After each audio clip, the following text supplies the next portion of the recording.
This episode is all about how to properly take care of you during your postpartum period, commonly called the fourth trimester.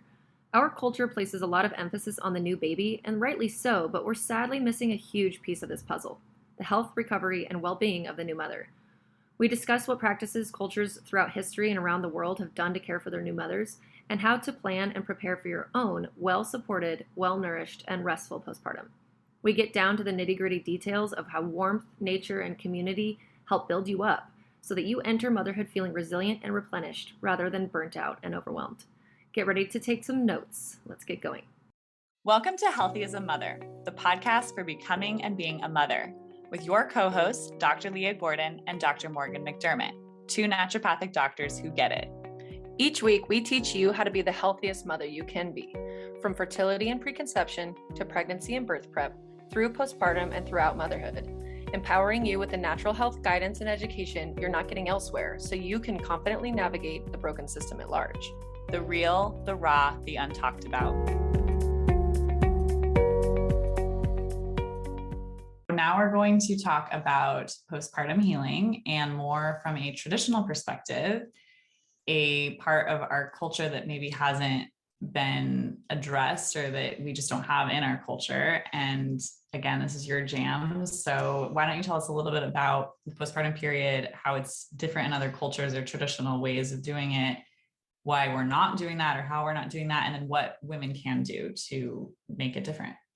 Yeah, so this is another one of those areas where the modern American culture of women giving birth and going through pregnancy and postpartum is that you have the baby and then the focus is on snapping back and getting back to work if you're working, or just almost acting as if nothing happened, as if that's some sort of reward, or like you get a medal for being the same pre and post. Yes. And that like you should be just the same person all of a sudden. Now the baby's out of your body, and as if there's no adjustment period, and as if there's no recovery or emphasis on recovery, or what does that even look like? A lot of people are just having these babies and then left in the dust to experience those repercussions firsthand, which is really unfortunate, which we do not want to see anymore. Mm-hmm. And when we look back in ancient cultures, there has always been, so this is what we mean by traditional postpartum healing rituals and practices. And often when we look at them across the globe and across history, there are similarities between them. There are some of these same main tenets and ideas that have been perpetuated throughout history because they work and because they are beneficial to the mother-baby unit, sometimes called the mother-baby dyad, D-Y-A-D. So they're looking at this as if the mother and the baby are one.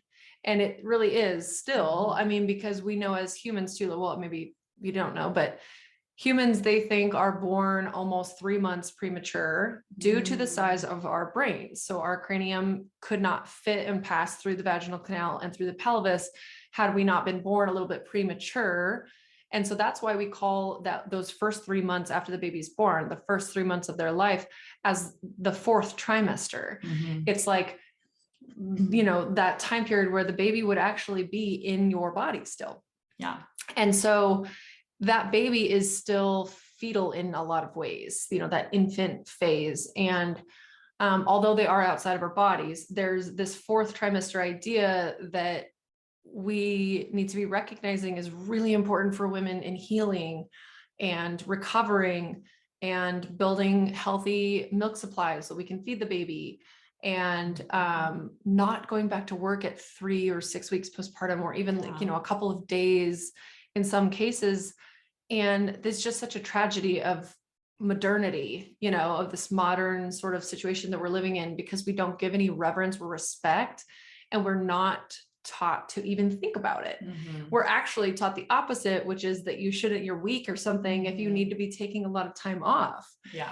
And this will be kind of shocking for some people to hear this, but in one of those traditional postpartum rituals or traditions that we see across the board is many cultures, the oldest cultures that we know of on the planet, had a practice or still today in certain parts of the world as well, of not even allowing the woman to leave the bed for the first 40 days. Yeah. That is a month plus 10 more days. Mm-hmm. And it is really hard sometimes to even get American women to sit on the couch or in the bed for 1 week, for 7 days. Mm-hmm. And it's partially because of our go, go, go culture and the way that we've been raised and the way that we see, and we get stir crazy and all these different things. It's partially because of lack of support. They need to like get up and do things. I have to do the dishes. My husband's not going to do it. Yeah. Or my partner, or I don't have a partner, or I have other kids to take care of. And these are all realities that we have to be factoring in, and we're sensitive to. We're not ignorant to the fact that there is different types of families, and that, support systems are lacking severely. And so the point of talking about all of this, though, is so that if you're in the situation where we can be starting to build your postpartum support network now, before you have a baby or while you're pregnant, and be thinking about these things and integrate them in the best way that you can, given your individual circumstance. Yeah. So, the 40 days thing is really tough to do in this culture. And I feel like even with the women who know that, it's not really being implemented. I never did 40 days, even once I've learned about this practice. And we talk about our postpartum experiences in a different episode, but my first postpartum was really, really bad. My second postpartum, because I implemented so many changes, was wonderful. I mean, it was like a truly healing, wonderful experience. My third postpartum was kind of complicated, different sort of needs of a baby, and then having those 2 other kids. Still better than had I not had any knowledge in the past, but I think I pushed it too early. Like, I think that I thought I was going to be able to get by on just a little bit of rest. And yeah. And I really did rest, mostly because I had a C-section and I had to, but I did the first 40 days of in the home. In the home. Perfect. Beautiful. Not maybe in the bed, but in the rocking chair or the bed. And I had incredible support. And honestly, my postpartum was amazing. Excellent. Yes. And I'm so glad for it. And that's, what we want. So in a lot of realms, they actually think of the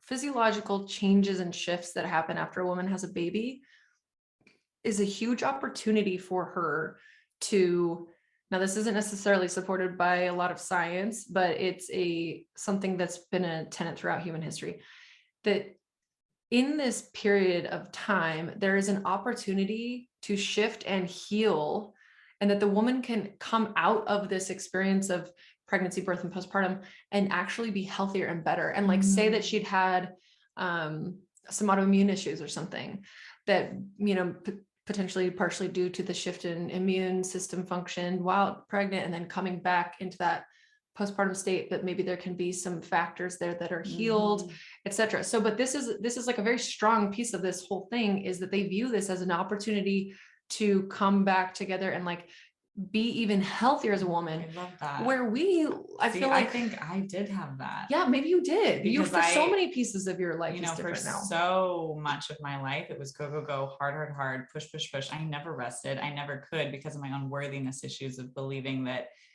doing and achieving was the goal. And all of a sudden I had a reason, quote unquote, for my brain to be like, no, this is a time to rest and sleep and eat. And that was my job. And so I think it healed so much for me. Well, and there's so many different things now that are better about your libido 100%. And the way your sex feels and everything. Everything's better. And your hormones just in general. Oh my God, I love that. I know, but I'm just saying, like, and we've had such different experiences, but just how, like, this isn't just like a wooey thing that like, oh yeah, maybe, but like how it could really potentially change your life. Yes, absolutely. And even if it's not that, like maybe that's like the top of the wrong bar, that would be the goal.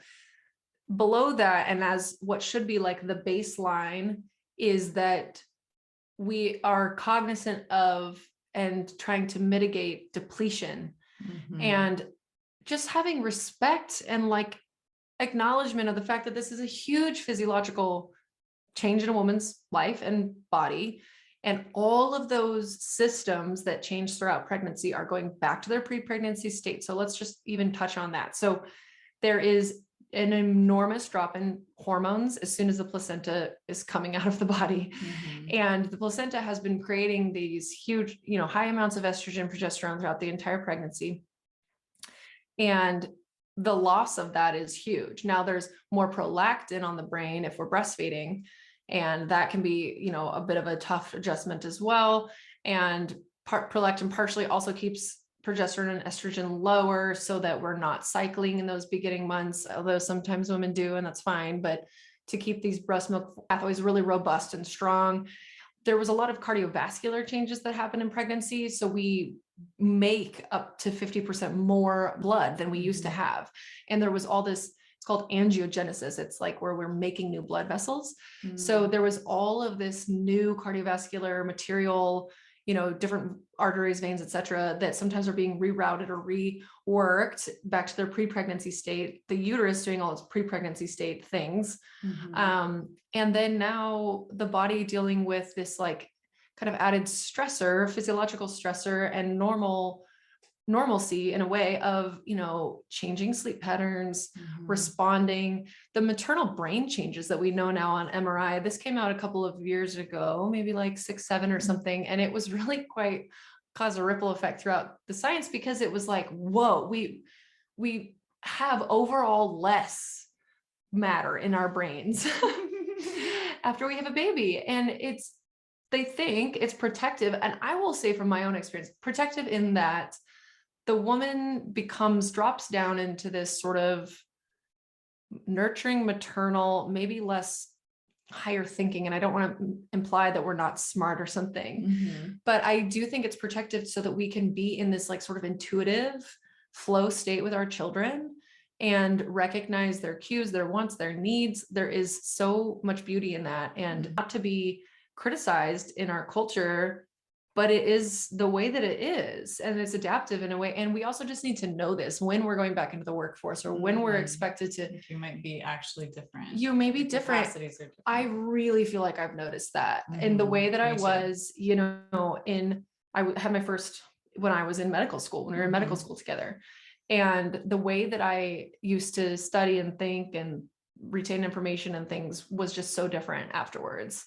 And partially, you know, because I was fatigued and all of that kind of thing, but also just the way I was way more intuitive, and I had never really identified it as being intuitive. Oh, yeah, I definitely have felt that. Yeah. And that's so cool. I've always recognized that was a thing, and that people feel stuff, they feel the moon, they feel the changes in the stars, and they have these intuitive hits, these downloads, et cetera. But I hadn't really experienced that strongly in my own life until I had children. And really the strongest intuitive hits I've ever had in my life have been revolving around my children, or just about when I'm just before I get pregnant.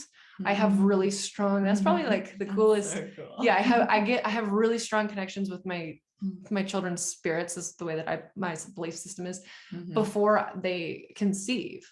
And that's been some of like the weirdest experiences in my life. We can talk about that sometime other, because I wouldn't have expected that of myself. Like it just isn't really consistent. But anyways, these changes to our brain are important, protective. They're there for a reason, and we need to acknowledge them. And the way that we can help support ourselves, our adrenal system, our thyroid, a lot of things can shift and change. So just as much as this is an opportunity for healing in this traditional sense, that's what we hope and want. In the modern sense, of what we see, unfortunately, is that this is an incredibly sensitive, vulnerable period of time for like disease states to take place, autoimmunity to express where it wasn't before. Maybe there was a predisposition of an autoimmunity in the genetics, in the epigenetics. Now a woman has a very hard, stressful postpartum period, and she's getting a psoriatic arthritis for the first time in her life, or a Hashimoto's, or a hyperthyroid storm, or depression, anxiety, etc., things like that. So the postpartum depression rates in this country, I don't have the exact number, but they're the highest in the world, and they're just climbing. And I think that is such a tragedy, and also indicative of the fact that we are not supporting this time of life by any means. And in fact, causing just so much more damage than we need to be. And a lot of that comes back to, I think, if we were allotted the time to rest and bond with our babies and recover, how much of the physiological component of postpartum depression, anxiety, and all these other there's postpartum psychosis, OCD, like I'm forgetting, postpartum bipolar disorder. So all of this spectrum of maternal mental health disorders, the theory is, it makes logical sense that if there are these predisposed factors of, say, nutritional deficiencies and exhaustion, stress, lack of support, and then all of this is going to contribute. Nobody can thrive in that kind of a scenario. No. And you're trying to take care of this baby who, you know, you love more than anything, or at least instinctually you're very driven to take care of. Sometimes there's a bit of a delay in the bonding, and that's totally normal. I would say I totally had a delay in bonding with my son. With my middle daughter, it was immediate. And with my third daughter, it took like maybe a week. I don't know. It was short, but it wasn't totally immediate. And it's just been interesting to have all different experiences. What about you? Would you say mine was immediate. Immediate. Okay. But I was actually expecting it not to be that way. You were. I remember that. I was very worried. Prepared for a really gnarly postpartum. Probably because you're my best friend and you heard about mine. Probably. Yes, because I saw, freaked you out. I saw how hard everyone else's was. Yeah. And I think partly why mine was so good was I saw all the mistakes, because we struggled with infertility for so long. I got to see a lot of babies be born and a lot of postpartums, and I saw the struggle. And so I learned nuggets from each of them. Yep. And I felt like I really did set myself up a lot with your help to have, like, I did not cook my meals. I did not do my dishes. I rested and slept. I did exactly what my body wanted me to do. I had the most supportive situation ever. I also had an easy breastfeeding experience, but yes, even through a C-section, and an unexpected C-section at that, I loved her right away. And I honestly thought I wasn't going to. That's awesome. So this is just a testament to being prepared, and having a lot of things in place helps increase your chances that things will go well. And that's what we want for everybody. So what does that mean? Or what are these traditional kind of healing rituals, practices that people are doing? So apart from staying in bed for 40 days, or often a lot of midwives will say something like 1 week in the bed, 1 week on the bed, and 1 week around the bed. So that's 3 weeks. So that's 21 days where you're really giving yourself, and I get the mental, emotional stir craziness of it, but we also need to recognize that that's pathological, and that you can stay in a bed for 3 weeks of your life. It's the first, you know, it's okay. Like, it's all right, you guys. And if we're feeling a little neurotic or things, we can be reading a book. We can be we don't have to just be staring at our babies in silence. You can listen to a podcast, a book. You can have a friend come over and visit you if you feel like it, whatever. It's more acknowledging that you're recovering from a very, very big event. Whether the baby came out of your vagina or out of your belly, it doesn't matter. But although I will say that C-section recovery even necessitates more rest and more healing of the muscles and all of the tissue structure, right? 100%. But even if your vaginal birth was super easy and quick, and you're not swollen, you're not sore, it was beautiful, it was perfect, it was fine, whatever. Again, there is a big old wound in your uterus from where the placenta was that is healing. You bleed for a period of time. Sometimes it's, you know, a week, sometimes it's a couple of weeks. That's the lochia, Lochia. It's that postpartum bleed that is totally normal, but there's a lot of fluids out. You're sweating a lot. I don't know if you sweat a lot, but I sweat a lot. It smelled very bad, very bad. And you're making milk, which is the most demanding thing. You have to eat more in postpartum time than when you're pregnant. Yeah, an extra meal, 640 calories a day. Just did a post on it. And a lot of people don't know that. Yeah. They think, oh, I'm going to go back to or something, or they'll restrict their calories trying to lose weight. Yes, trying to bounce back and lose weight. This is not the time for that. I think it's really sad that we have this idea in our heads and in our culture that we need to be so back to the same, if not in better shape or something, after we've had a child. And there are all of these body changes that can happen in pregnancy. And that is something that can be tough on some people. And, you know, there's a wide spectrum of what can happen, but we need to change this tenet in our culture that no postpartum woman should be doing anything besides sitting and eating and resting for like a month and not be working out. And, you know, I see these people in these fitness industries touting that it's totally fine to work out or to be lifting weights, again, 3 days postpartum. And I can tell you that you're taking a huge risk to your particular body. And please stop saying that to the general public, because it is not true. Your pelvic floor, your vagina, your cervix is still open. Okay. Your vaginal canal, your pelvic floor, you are setting yourself up for a prolapse, a pelvic organ prolapse, which is basically where either your bladder, vaginal canal, or the uterus itself or your rectum begins to bulge into other parts of your vaginal canal, or begins to actually come out and fall out of the vaginal canal. So this is very bad. All of these organs are held up by ligaments and a ton of other connective tissue structure, and the pelvic floor. The pelvic floor is a bowl of overlapping muscles that is holding all of our organs of our abdomen in, because as we know, when you look at a pelvis, it's a big bony open bowl structure. So what's holding everything up? It's this layer of muscles that has to stretch and have good muscle health, which is good contraction and good relaxation in order for a baby to pass. Even if you have a C-section, you can still be at risk for pelvic organ prolapse. Doing things like exercising, running, lifting weights, anything pressure like that too early in postpartum sets you up for risk. And it may not be that you're going to get a prolapse in this first year postpartum. It may be that when you turn 50 or 60, and now things are even getting more lax because of the hormonal changes of menopause, now you're having your uterus hang out of your vagina because of some things that you did in your 20s and 30s when you have your baby. It's really not like, this is not a theory. This is a fact. We cannot be touting that women should be working out early postpartum. And I know a lot of people don't want to hear that, and they think that we're silly and stupid and that they're superheroes, and go ahead and do it on your own body. But don't tell other people that that's okay, because it's really not. And it's just also, yeah. And it's, there's a psychological, you need to be recognizing of the fact that you've got some psychological situations that are going on in your brain that you think that you need to be doing that, and that you cannot give your body the grace of a couple of weeks of rest, and that therapy would probably be the best option for that. And I will stand by that. Prove me wrong. Either way. So anyways, it's more pathological that you feel that you need to get back there. That's your partner telling you that you're not, thin enough, or it's your own situation. Your own body. That is the pathology. I do not care if you're an athlete. You can recover.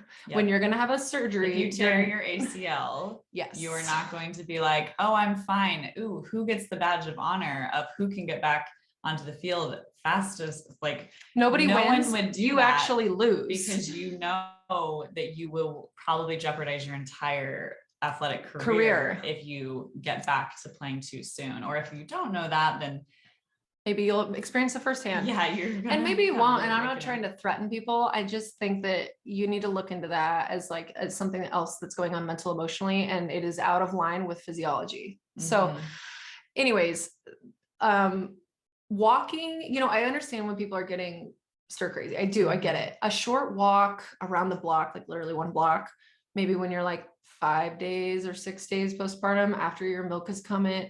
I believe nobody should be doing a dang thing before your milk has come in. And that takes the 3 to 5 days.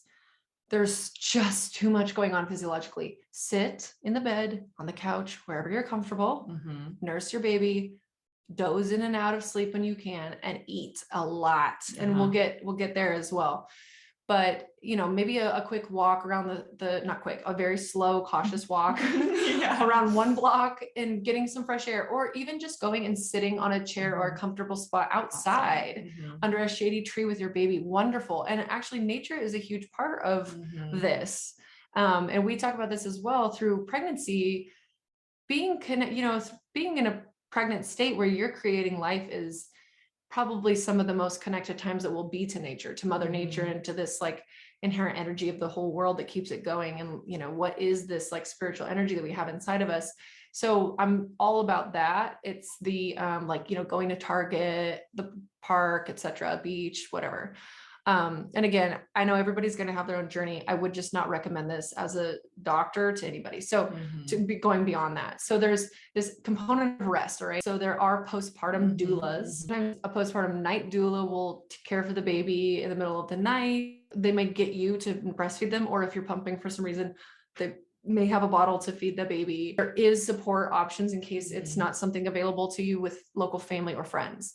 But it was a really great idea to collect some friends around you and ask for that. If they're wanting to buy you a baby shower gift, you can ask them for the gift of time and help with maybe your dogs, your other pets, your other children, having them come and hang out with your other children, or something as simple as creating a meal train. I really like doing that for all of my pregnant friends.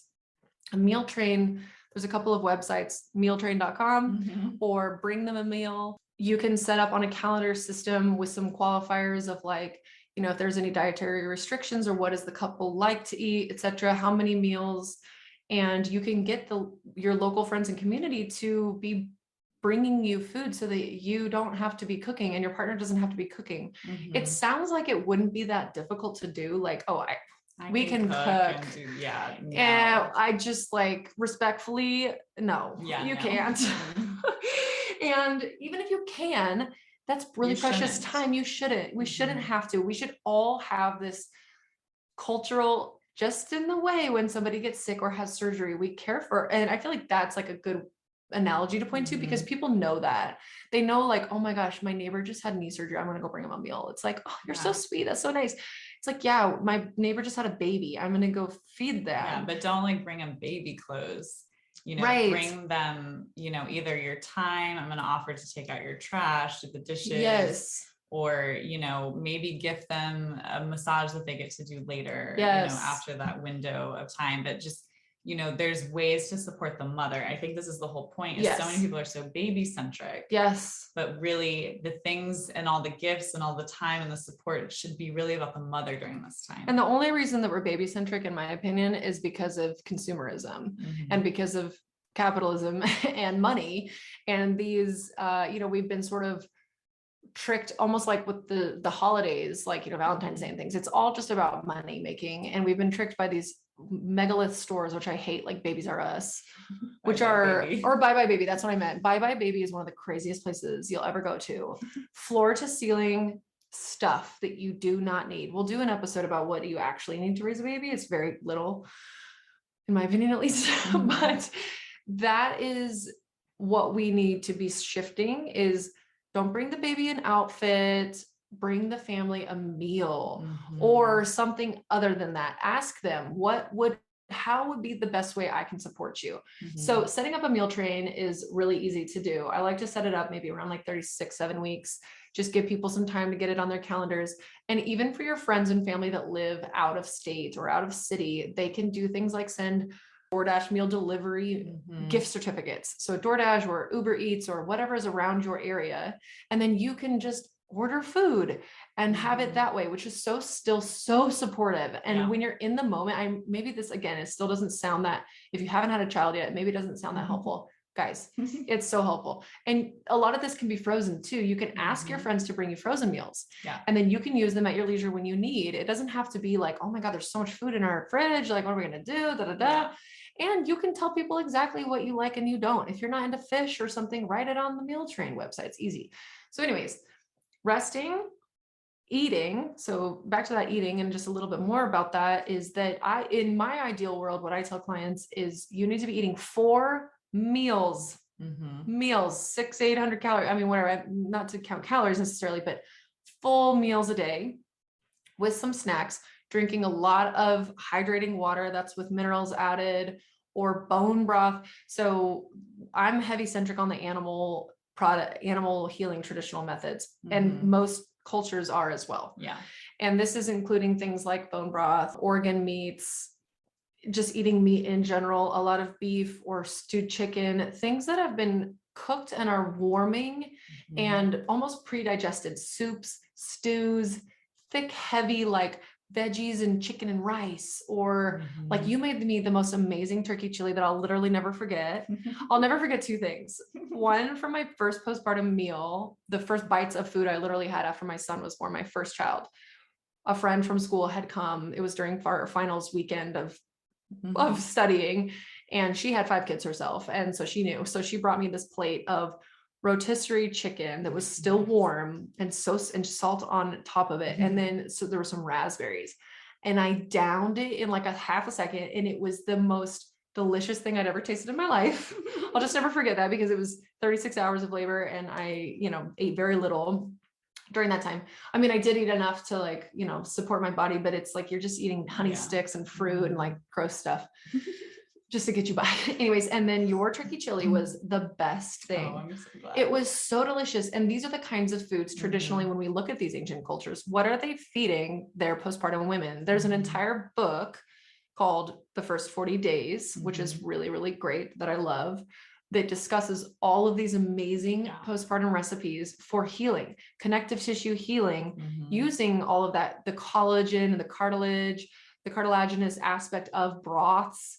Mhm. You know, we're trying to stay away in this period from salads and smoothies and things that are cold. Correct. Ancient cultures knew this and they focused on the warming aspect. We want to bring warmth to the area. That's via food. That's also just via keeping the postpartum woman warm. Literally Mhm. warm, wearing socks and a hat. And a hat. Unless you're giving birth in a very warm climate and it's the But summer. even still, warm climates often have air conditioning. Exactly. You And don't want to sometimes the become chilled. insides can be even colder, like in Florida. Yes, You know, good being point. mindful of that. So really, wherever you live, you need to be warm. Unless you're outside in the jungle, I guess. Like Yeah. if you live in Costa Rica and you're outside all the time, that's one thing. But in the typical sense, if you're in anywhere, you would just want to make sure that your body is not getting chilled in this period. Again, in Ayurveda, which is the sister science to yoga of what they believe in India. So this is the way that Indian culture thinks of science. It's called Ayurveda. And birth is an inherently huge vata dump. Vata is one of the three doshas. They look at the world, and all components of life, living, the world, people, events are made up of a combination of these three doshas: vata, pitta, and kapha. Vata is like air, wispy, out, depletion, cold. Yes, cold. And dry. Birth is a very, or postpartum rather, is a vata state, meaning that we need to combat that with staying warm, staying well nourished and wet and like lubricated. Like think about it as like old elderly dryness, and we want to like plump it back up, right? Because this is the hormone drop. Like we can look at this through our modern medicine approach. The hormone drop creates this sort of picture. And so again, and without necessarily knowing all of the physiology about it, our ancient cultures know so much more in general and through practice, right? We're using heat, we're bringing the warmth back in. There's also additional practices that can be done, like moxibustion, which people may be familiar with because of acupuncture. There are these little wooden boxes that sometimes people will put mugwort and moxa herbs in, and they'll light it on fire. It's a slow burn. It's not like a fire. Yeah. And then they put it over the uterus, and they do these like uterine warming techniques. This is the postpartum uterus. You don't do it over a C-section. There has to be a period of time, but you're warming the uterus, or even like using heating packs or warm packs over the belly and over the uterus.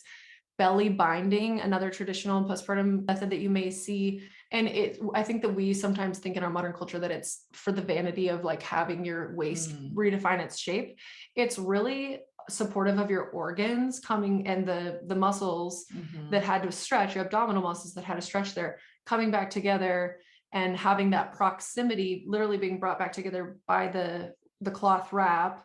And it can also feel really like just supportive and comfortable. It's the same premise slightly of why we get stitches when we have an incision. The stitches just put the skin into the right place so that the skin can heal. So it can go back together. Yeah, yes. The stitches aren't healing you. They are just pulling the skin together so that it can heal. Exactly. And you're bringing things back in proximity so that it can feel really good, because sometimes that open sort of, I needed it to be, I mean, I had a C-section, but like I needed tightness around me. The so support. much. Yes, I fully agree. I didn't actually belly bind until my third. And I was like, why in the world haven't I done this whole time? But it just felt so good because your belly feels really soft, and like there's no core tone, which is very normal, but it can kind of feel vulnerable. To me, it felt vulnerable and like exposed. And I was like, oh my gosh. So having this sort of belly binding wrap can feel really good. Oftentimes too, in certain cultures, like in India, I know that they'll soak it in an oil, like a castor oil or something, and then they wrap you. And so then there's added benefits that way. And then they'll warm it. So it's almost like a castor oil pack wrapped around your stomach at all times. Good. So these are just like super supportive, like really drawing a lot of attention. This is usually women on women, like women caring for women. And there's multiple generations in the home in these, when we're looking at this from, what does it look like in the lens of being in ancient China? It would be the woman in her bed nursing the baby, and the grandmother and the sisters and the aunts and the friends are doing the rest of the work around the home. They're cooking, they're preparing food, they are massaging her. So another aspect of this that's really important is that the reason why we're doing this if you wanted to boil it down to like more animalistic kind of, what's the actual reason besides that it feels good and is nice and convenient, is that pre-formula days, if the woman was not cared for and could not make the breast milk, the baby dies. Mm-hmm. And that new community member to this community, the new baby, is very important. Mm-hmm. And they don't want the baby to die. I mean, nobody wants a baby to die, but they're really, really having reverence for that new member who's going to be contributing at some point and be taking care of things and helping and etc. And what do we need to do? Okay, well, really, we don't need that much help with the baby. And even today, that tenet kind of bleeds through where people are like, well, I'll come and hold your baby. And it's like, okay, well, sometimes that's helpful, but most of the time it's that I just need you to take care of everything else so that I can take care of the baby, because there's not that much you need to do to take care of the baby besides feed it. That's about it. But it's taking care of everything else is really hard when you have a baby. Yeah, so don't come hold the baby so that the woman can go do the dishes and cook the lunch. Yes. Like, no, you come cook the lunch, do the dishes so that the mother can hold her own baby. Right. And maybe you hold the baby so she can take a shower, but that's about it, or nap or something. Mm-hmm. Or nap. That's huge. But you come and you bring food. I remember one of our friends came and kind of destroyed my kitchen, making a bunch of food when my son was born. And it was like the most, and then she cleaned it all up. But I mean, when I went out there at one point, I was like, holy crap, what are you doing? And she's like, I'm making butternut squash soup and I'm making this and I'm making that. And I was like, oh my gosh, thank you. Like I had no, and she nursed my son. Okay. That's another thing that we'll talk about in a minute, because I was having issues, but it was so amazing. But so we want to be supporting the woman so that she can be making the oxytocin to have enough breast milk. Yeah. This is the whole point. And stress is going to block oxytocin. Yes. And it's going to block lower your milk all supply. The things that you need. And stress comes from having to take care of everything, having to think about where your meal is coming from, having to go back to work, having to answer work emails, like take a proper postpartum leave. Yes.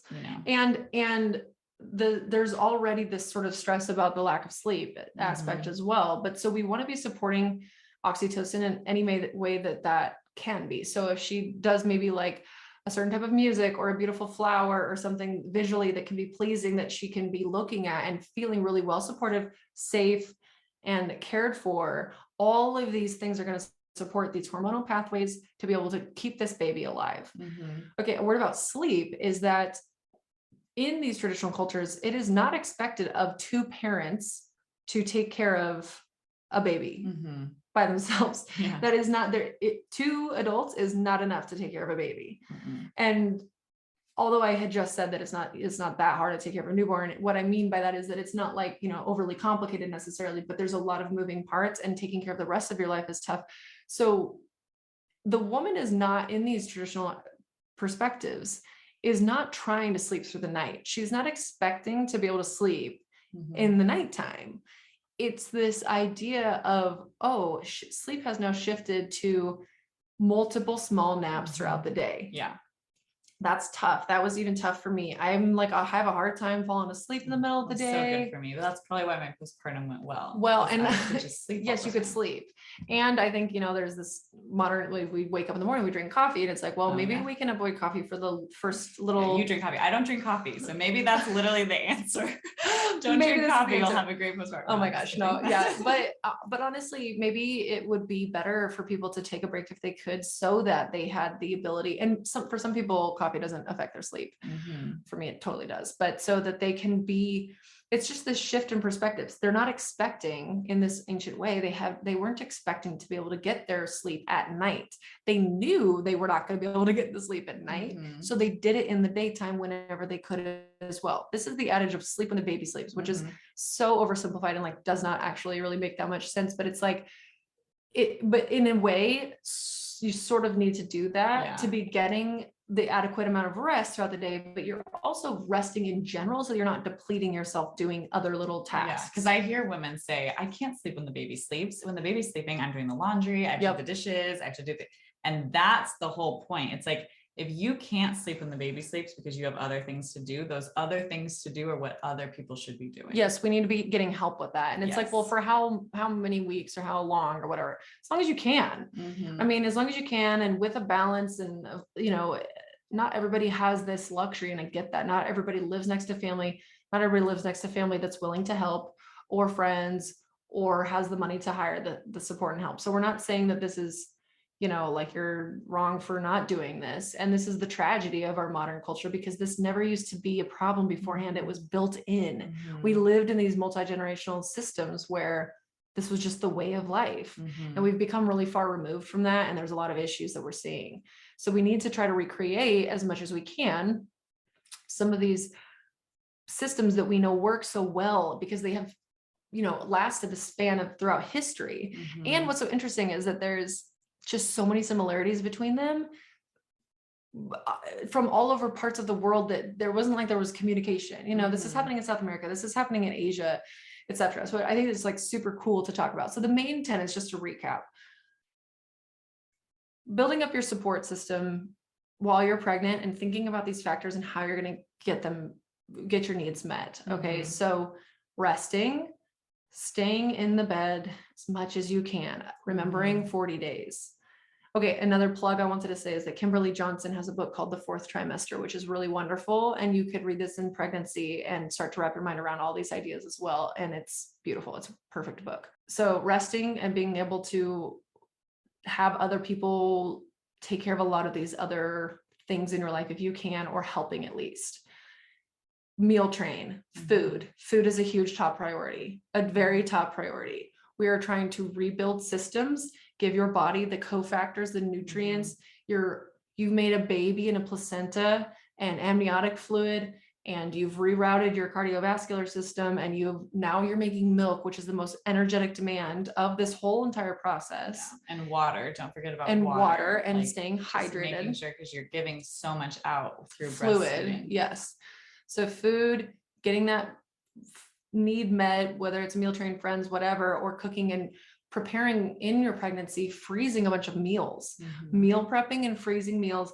And also spend a little bit of time looking into what are the postpartum healing foods, because if you can, if you enjoy those foods, if you like that would be ideal. So the First 40 Days book is really great for some recipes about that. And just a plug outside of food, always get your nutrients from your food first. But I'm a strong believer in a good quality prenatal. Yes, continued supplement. Postpartum. A lot of women think, oh, my pregnancy's over and I don't need to take a prenatal anymore. But you actually need it more than ever, because you've lost so many nutrients, especially getting iron on board, all of the B vitamins, your fat soluble vitamins, and just getting the extra nutrients, because you're giving that then to baby. And so eating all of the most perfect foods, and also potentially supplementing as well, so that you have all of those optimal nutrients, not only for you, for baby, but for you to heal as well. So that you can heal and that you can have a really good time. On that note, I'm really a huge fan of beef liver. So if you can do it raw, if you can do it cooked, however, or capsules, I really like the company Ancestral Supplements. They make a lot of really good organ supplements, but the beef liver is great. I also make a blood building one. If you've had a postpartum hemorrhage, if you've lost a lot of blood in your postpartum period, the blood builder complex from Ancestral Supplements is a great one to have on board. And omegas, if you're not eating fish regularly, the amount of DHA that it takes to build a baby in a placenta in a regular woman, a standard American diet would take 18 months postpartum to replenish the DHA stores. And where are you going to be pulling DHA from if you're not eating it in your diet? You're going to be pulling it from your brain. Yeah. And maybe that's the reason why women's brains good. Totally. Maybe. And that's another thing that can be a contributor to postpartum depression and anxiety. And also the EPA. So yes, EPA as well. These are two omegas, EPA and DHA. If you look at like omega-3 supplements, they contain both. Yeah. So Needed is the supplement company that I've helped consult for. And in that research, when we were designing our omega-3s, actually a lot of postpartum depression is tied back to inflammation, as all inflammation, or as all depression is being tied back to a source of inflammation. And so DHA is important for baby's brain, for your brain, but EPA is the other omega-3, and that's actually what helps reduce inflammation. Totally. So it's this time postpartum that bringing in more of that EPA is actually really helpful. Perfect. And if you can get it through food, if you like fish, the SMASH fish, it's an acronym SMASH, and it stands for salmon, mackerel, anchovies, sardines, or herring. And these are the fatty fish that have the lowest mercury and the highest, omega contents. They can be really, really beneficial. So we're focusing on resting, we're focusing on nutrition, And then we're using the element of heat in your recovery in whatever way possible. So there, in those traditional cultures, their belief is that, when we know this as well, that you lose a lot of heat out of the top of your head. So often you'll see hats. And if you're too hot for that, or it's bothersome, whatever, just use this with whatever in the whatever way that it works for your life. But socks, I do think everybody can get behind, and it's really important. We don't want ourselves getting cold in this vulnerable time period. We want to stay. What I like to say to people is that you're going to be maybe sitting on a Chuck's pad, which is like one of those puppy pads, and you're bleeding because you have this lochia and you're passing clots in these first early days as well. Or you're wearing some sort of postpartum underwear that's disposable with like a pad or whatever, and you're topless and you have like a big thick robe and your baby is in between your breasts, and you're going back and forth between breastfeeding and holding the baby up on your chest, and your baby's skin to skin in a diaper, and then you can wrap that robe around between over the top of the two of you. Nice. I know, it's so nice. And then you're wearing socks, and you're in your bed, and you're cuddled up, and you've got your water bottle next to you, and you've got some snacks, and then your meals are being brought to you and bone broth with your bone broth, and you're kind of you're laying down if your newborn is sleeping, and then you're kind of resting, dozing in and out. Maybe you're watching some TV or something if you like that, if you want that, if you're bored, or listening to a podcast or some gentle music, and you're really just soaking up this very short blip in time moment that you will never get back. And especially with your first baby, there's something so sweet and special because you don't have to give your attention to anybody else. And it's, once that's gone, it's gone, I mean, so I really just encourage people to relax and chill and wrap your head around this in pregnancy. If it's a hard concept to understand that you're going to be in the bed for so long, start to work on that now and look into like, what are your, maybe anxieties or predispositions and thoughts and belief systems that make you feel like you need to be getting back up and doing things, or unless, of course you have to, and that's a different scenario. But if you are able to build the support network, this is my wish for everybody. And it's also in line with the way that ancient humans have lived throughout all of time, because it works really well. And then we have good, healthy mothers. Oh, last thing I'll say is that often this is something to be aware of. Sometimes women have a euphoric after birth oxytocin rush, and they feel really good. And they feel really, really good, maybe for that day, but oftentimes it rides into several days. And then they're resting, and then breastfeeding gets going, and it's feeling really good. And maybe like 10 days after their baby's been born, they're like, I feel really good. Like or whatever. Or maybe it's even like they stay in bed for 2 weeks or something. And then they start getting up and they start sort of neglecting these behaviors. This is not something that is like super acute in that you can only do it for 10 days. You need to be thinking about how the entirety of your breastfeeding journey, you're going to be needing to eat more, eating high nutrition foods, that your body is different now, your brain is different now. And what I see, which is unfortunate, is that women will burn out around like 3 or 4 months postpartum. It's like they had a good time, they recovered and they healed a little bit, and then they kind of just felt fine, and then they go back to their old ways, but they have all the addedness, and so they didn't fully recover. And oftentimes little newborns maybe sleep a little bit better, and then they kind of perk up as they're starting to become aware of the world. They're out of that 4th trimester now. They're 3 months old, they're 4 months old. The 4-month sleep regression comes around, and now these women and they're going back to work. This all lines up around the time of going back to work, which is really unfortunate.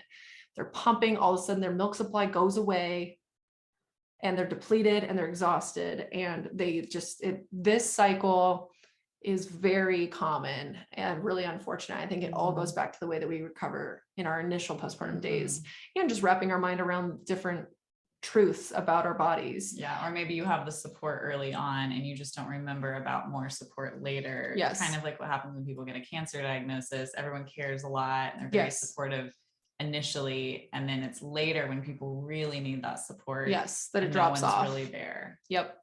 So just be cognizant of that, and maybe build in some systems that around that 10 to 12 weeks, that you're taking some extra time for yourself, you're making some extra freezer meals so that you have lots of food and snacks, you're learning about pumping if you have to go back to work, or you're getting some naps in the day, etc. because it's just a really common period for people to feel super tired. They felt okay and they kind of were riding this high. They were not getting enough rest, but they didn't feel the repercussions of it until later. And that's the thing about women and mothers, is that we persevere. Yeah. Always and forever. But I've always prioritized food and sleep above all else. I will never sacrifice. The house will be a wreck. The dishes will not be done. Like it is always, you'll just go to sleep. That's just it. Maybe you're offended by my dirty home, but I am not. it's not even that dirty, but you know, we try our best. It's just not the priority for me. Sleep always has been. No, and that is something that I pathologically will prioritize a home messiness with my 3, though, you know, versus like sitting down and eating a proper meal. Sometimes I'll be like just kind of snacking and I'm like, take a bite and then go and pick up some toys and take a bite and pick it up. And it's like, I have to stop myself. That's something is like the kitchen can wait. I need to go to sleep right now. I'm continually working on that. That's good for you. We're all different.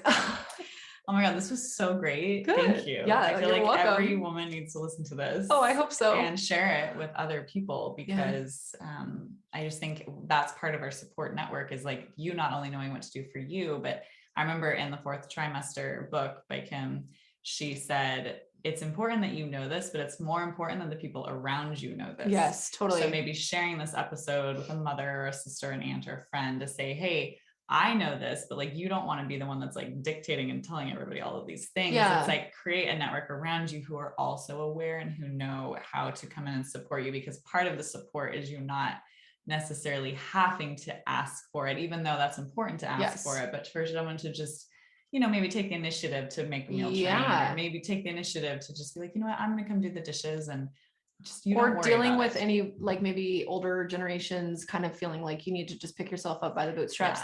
Also share this with your partner if you have one. I think that can be really helpful to just get them on board and prepared for the idea of sort of what's coming. And we have an episode about this as well, but it's like often if it's a heterosexual couple, men or whatever other non-birthing partner, it doesn't actually matter, will kind of feel left out in this game of, well, what's going on here? Like I wanted to be more involved in the baby's care. And really, I mean, you can change diapers and hold the baby a little bit here and there, but it's that baby wants to be on the birthing mom and feeding and being skin to skin, and being skin to skin with the other partner is important too. But it's like really the other partner's role is to take care of everything else, so that the birthing mom can take care of the baby. And that is kind of mind blowing for some people. So go ahead and share this with them as well, and sort of wrap everybody's minds around it. And then those 2 books, the first 40 days and then the 4th Trimester, are gold. Yeah. Amazing. Thank you. Yeah. Thank you. Thanks for listening to this episode of the Healthy as a Mother podcast. In order for other women to hear this information, please leave a review with Apple Podcasts, subscribe, and send to a friend who could benefit from this content. We're so excited to share more on becoming and being a mother next time. And remember, a healthier future starts now, and it starts with you.